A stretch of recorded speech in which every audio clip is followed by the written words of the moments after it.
नमस्कार। स्वागत है आपका इंडिया गेट टीवी पर। मैं हूं अजय सेतिया। मित्रों, राहुल गांधी की भारत जोड़ो यात्रा राजस्थान की सीमा को पार कर गई। सीमा पार करने से पहले राहुल गांधी ने अशोक गहलोत और सचिन पायलट दोनों को बिठाकर समझाया। इन तीनों के अलावा केसी वेणुगोपाल भी बैठक में मौजूद थे। अलवर के सर्किट हाउस के एक बंद कमरे में चारों की मीटिंग हुई। बाद में इस मीटिंग में प्रदेश कांग्रेस अध्यक्ष डोटासरा और गहलोत मंत्रिमंडल के कुछ मंत्री भी शामिल हुए। वेणुगोपाल ने ही राहुल गांधी के राजस्थान में प्रवेश से पहले अशोक गहलोत और सचिन पायलट में युद्ध विराम करवाया था। इससे एक दिन पहले भरतपुर के सर्किट हाउस में भी चारों की बैठक हुई थी। राहुल गांधी की यात्रा के दौरान युद्ध विराम बना रहा। हालांकि सचिन पायलट के अपने प्रभाव वाले क्षेत्र दौसा में अशोक गहलोत की मौजूदगी में उनके सामने ही सचिन पायलट खेमे ने शक्ति प्रदर्शन किया। जब उनके समर्थकों ने नारे लगाए कि मुख्यमंत्री कैसा हो, सचिन पायलट जैसा हो, ये नारे राहुल गांधी के सामने और अशोक गहलोत की मौजूदगी में लगाए गए। राहुल गांधी ने इन नारों पर सचिन पायलट के सामने नाराजगी का इजहार भी किया है। कांग्रेस नेतृत्व को शक है कि राहुल गांधी के राजस्थान से निकलते ही युद्ध विराम खत्म हो जाएगा। इसलिए सोमवार को कांग्रेस अध्यक्ष मल्लिकार्जुन खड़गे भी दोनों को समझा करके गए थे कि एकजुट रहोगे तो कांग्रेस राजस्थान में रिपीट कर सकेगी, और एकजुट नहीं हुए तो कांग्रेस हारेगी। अलवर के सर्किट हाउस में हुई बैठक में राहुल गांधी ने गहलोत और सचिन पायलट को बयानबाजी से बचकर पार्टी को मजबूत करने की सलाह दी है। अब वह सलाह ही दे सकते हैं क्योंकि वह कांग्रेस में किसी भी पद पर नहीं है।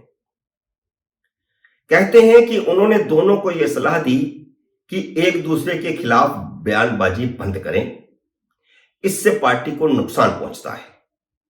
केसी वेणुगोपाल की मौजूदगी में राहुल गांधी ने कहा कि राजस्थान ही एक ऐसा राज्य है जहां कांग्रेस सबसे ज्यादा मजबूत स्थिति में है। ऐसे में निजी स्वार्थ से ऊपर उठकर पार्टी हित में सोचें, यह दोनों को कहा गया। राहुल गांधी ने दो टूक कहा कि राजस्थान में पिछले दिनों हुए सियासी घमासान से पार्टी को काफी नुकसान हुआ है, पार्टी की किरकिरी हुई है। अगर हमें भारतीय जनता पार्टी से मुकाबला करना है तो इस तरह की हरकतें बिल्कुल बंद करनी होंगी। कांग्रेस नेताओं के आपसी टकराव से विरोधियों को तो सियासी हमले करने का मौका मिलता ही है, जनता में भी पार्टी के प्रति विश्वास कम होता है। ऐसे में पार्टी हित में सोचते हुए व्यक्तिगत फायदे को भूलकर सामूहिक फायदे के बारे में सोचें। अब ये राहुल गांधी ने बात दोनों के लिए कही है। राहुल गांधी ने कहा कि बस बहुत हुआ, अब अनुशासनहीनता बर्दाश्त नहीं की जाएगी, पार्टी के बारे में सोचें, व्यक्तिगत हित को किनारे रखें।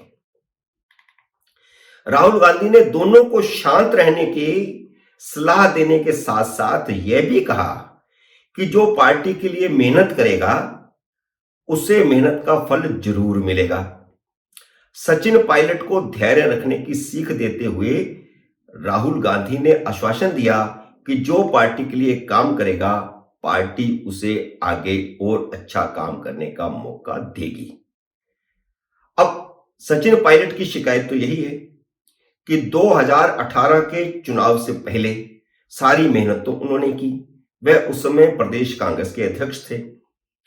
हर विधानसभा क्षेत्र को उन्होंने सींचा, लेकिन उसका फल कोई और खा गया। लेकिन अब फिर राहुल गांधी उनको सीख दे रहे हैं कि कर्म किए जाओ, फल की इच्छा मत करे इंसान।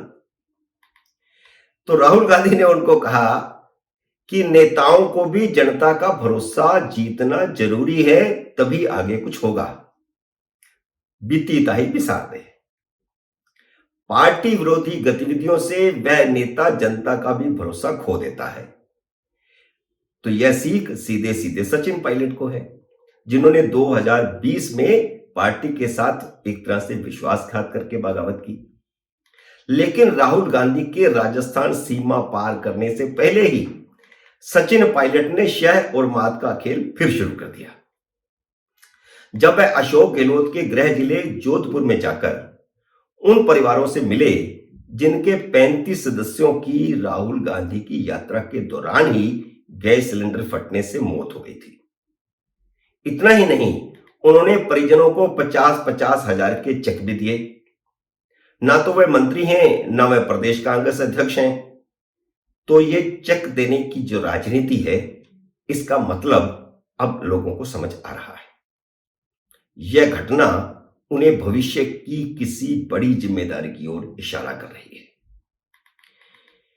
अंदर से जो खबर आई है उसके मुताबिक राहुल गांधी ने गहलोत की योजनाओं की तारीफ करते हुए कहा कि सरकार की योजनाएं अपने आप में अनूठी हैं। गहलोत सरकार की योजनाओं से हर वर्ग के लोगों को सीधी राहत पहुंच रही है। ऐसे में अब इन योजनाओं को भुनाने का वक्त है।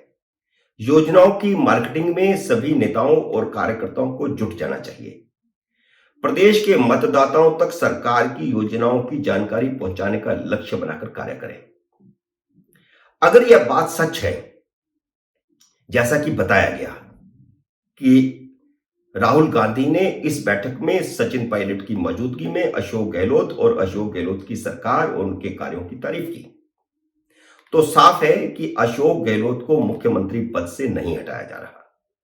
सचिन पायलट खेमे के लोग राहुल गांधी की भारत जोड़ो यात्रा के दौरान ही मुख्यमंत्री बदलने का ऐलान होने की भविष्यवाणी कर रहे थे। वैसा तो कुछ हुआ नहीं, लेकिन अब कुछ ना कुछ होने वाला जरूर है, क्योंकि अलवर की बैठक से निकलते हुए राहुल गांधी ने कहा है कि जल्द ही गुड न्यूज मिलेगी। अब यह गुड न्यूज क्या है? क्या प्रदेश कांग्रेस के संगठन में बदलाव के संकेत तो नहीं? क्या अशोक गहलोत मुख्यमंत्री बने रहेंगे और सचिन पायलट को दोबारा प्रदेश कांग्रेस अध्यक्ष की कमान दे दी जाएगी? क्या अशोक गहलोत के सामने सचिन पायलट से वायदा किया गया है कि चुनाव जीते तो वह मुख्यमंत्री होंगे? सियासी गलियारों में राहुल के गुड न्यूज वाले कथन के कई मायने निकाले जा रहे हैं। क्या अशोक गहलोत खुद अपनी रिटायरमेंट का ऐलान करेंगे? अभी एक दिन पहले ही उन्होंने कहा है कि राजनीति से रिटायर होकर वह राजनीति की पाठशाला खोलेंगे, जैसी कि पूर्व मुख्य चुनाव आयुक्त टीएन शेषन ने खोली थी। लेकिन दूसरों को राजनीति पढ़ाने वाले टीएन शेषन खुद लोकसभा का चुनाव हार गए थे। मित्रों, उम्मीद है मेरा यह विश्लेषण आपको पसंद आया होगा। इसे लाइक करिए, शेयर कीजिए, और अगर आपने मेरे YouTube चैनल को अभी तक सब्सक्राइब नहीं किया तो कृपया सब्सक्राइब कीजिए और घंटी का बटन भी दबाइए, ताकि जैसे ही मेरा नया वीडियो आए आपको सूचना आए। मेरे नए वीडियो का करिए इंतजार। तब तक नमस्कार।